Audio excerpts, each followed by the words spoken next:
Welcome to the revision topic of prejudice and discrimination. This, of course, looks at the issues surrounding racism, but also looks at other things such as disability, sexism, and other forms of discrimination.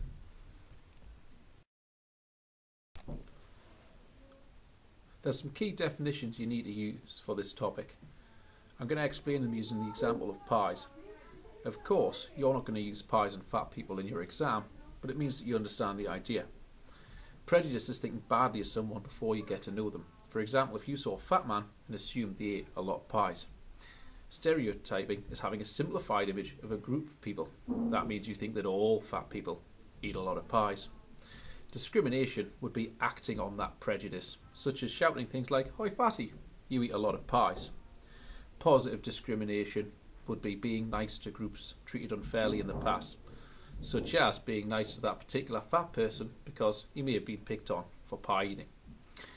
Scapegoating is blaming groups for society's problems, such as a pie shortage. Obviously, I'm using a light-hearted example here. The ones you want to use are things such as disability and race, and religious scapegoating and religious prejudice, such as the examples of the Jews in the Second World War and the way that they were treated by the Nazis. Nearly every year there'll be a question on why people are prejudiced. They'll word it in different ways, things like, what are the causes of prejudice? Why are people prejudiced towards a certain group? But generally, what it means is, why are people prejudiced? It might be a lack of knowledge or understanding by the person doing it because they don't know about the other group. It might be fear and uncertainty. If people don't know, they might panic, and this can lead to scapegoating. They might have learned this from their parents because they've told them certain things and they believe them. It might be from a bad experience with one person from that particular group, and they assume that all of them are the same. They might have seen examples in the media, such as a lot of the footage we've seen about Muslims recently on the news is about terrorism, and it forgets to say that this is only a small proportion. Also, some people, if they are a victim of prejudice and discrimination, they might react badly and treat other groups differently. There's a lot of different types of prejudice. There's picking on people because of their race and their colour. That might be the colour of their skin and the places that they come from. That's racism. It might be because of their gender. That's sexism.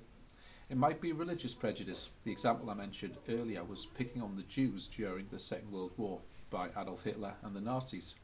It might be people being treated unfairly because they're old, which is ageism, or disability discrimination, which means that you might not think that that person has equal rights or equal opportunities. It could also be other issues such as class, lifestyle, or looks.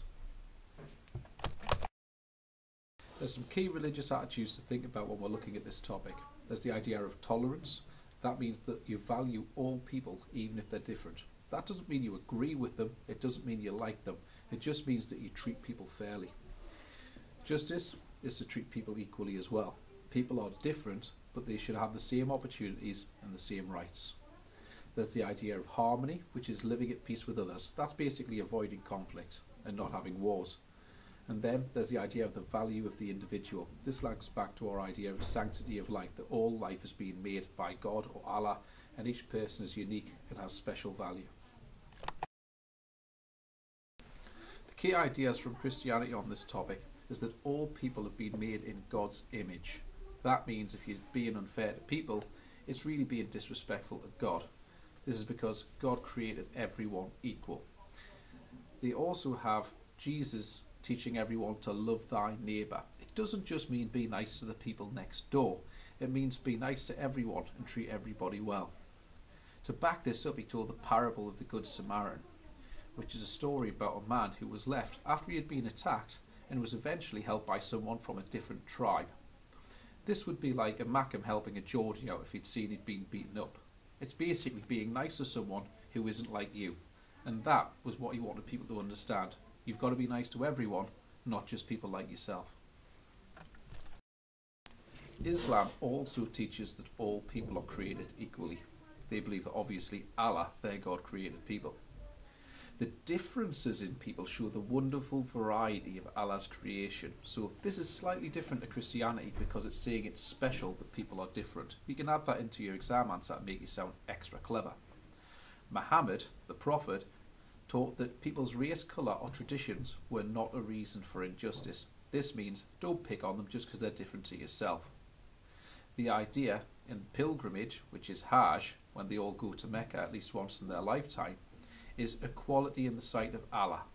They all wear the same outfit and act in the same way. Doesn't matter whether you're rich or poor, black or white, totally irrelevant, everyone equal in the sight of Allah, and that's demonstrated by Hajj. Drop that keyword in, it will improve your answer.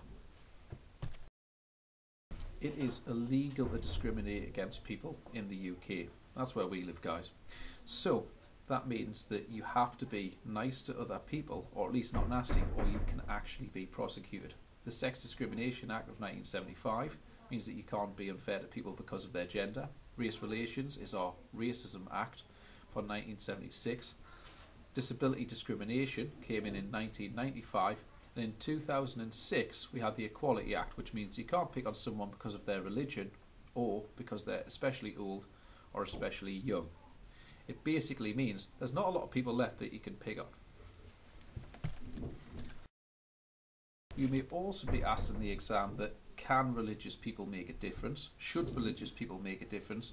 Or to describe a person who has made a difference, who's a religious leader. The example we're going to give you is Martin Luther King. It's important to remember that the way you'd answer the question would be different, but it's the same bits of information you're using. MLK was a Christian minister. Mention the fact he was Christian or you will drop a mark straight away for not mentioning the religion. In America at the time, black people faced segregation. That meant they were kept separately from white people. That's because they were treated as a lesser race, not human if you will. They organised a bus boycott after Rosa Parks was arrested for not giving up her seat on a bus, and he also made the "I have a dream" speech. This was hugely influential about all people being equal and living in harmony. Whatever you do, don't write "I dream a dream." That was from one of those reality TV shows. It's the "I have a dream" speech that you must refer to. He used peaceful protest to achieve his aims. This is an important point, and if you're desperate on the war topic, that one sentence will squeeze you a mark in if you're panicking and can't think of a religious leader to use. He was also awarded the Nobel Peace Prize for his work. This is important. It's an extra bit of evidence of how effective he was in changing the world and making people treated more equally. Drop that in, it's worth the mark.